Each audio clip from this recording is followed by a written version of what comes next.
बेलकुंठारे रोटारी club सड़क सुरक्षा सचेतनता कार्यक्रम स्थानीय सरस्वती शिशु विद्या भवन ठारे रोटारी क्लब भंजनकर सभापति रोटारियन वसंत कुमार पात्र अध्यक्षतार सड़क सुरक्षा सचेतनता कार्यक्रम अनुष्ठित होता। एथिरे भंजनकर आंचलिक परिवहन विभाग मुख्य एमपीआई शर्मिला महाराणा मुख्य अतिथि भाव जोगदे बेपरुआ गाड़ी चालना और मादक द्रव्य खाई गाड़ी चलाइबा द्वारा उपजुथिबा समस्या उपरे आलोकपात कराई समस्या गुड़िकर निराकरण किपरि कराजिबो बुझाइथिले। ट्राफिक इंस्पेक्टर जितेंद्र कुमार मुर्मू सम्माननीय अतिथि भाव जोगदे कम बयस पिलांकु गाड़ी चलाइबाकु बारण करथिले।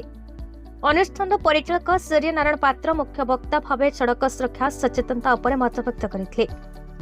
विद्यालयर छात्र छात्री शिक्षक शिक्षयित्री मानकु नै एक पदयात्रा कराଯାଇथिला। तत्संगे संगे सड़क सुरक्षा जीवन रक्षा स्लोगान दे नगर परिक्रमा करथिले।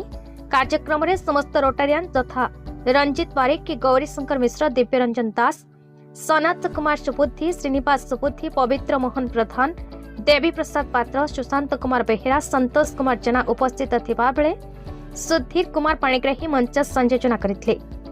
परिशेष रे जुग्म संपादक रामचंद्र मिश्र धन्यवाद अर्पण करथिले। बेलगुंठारू Sushant Kumar Behera report BE news Odisha.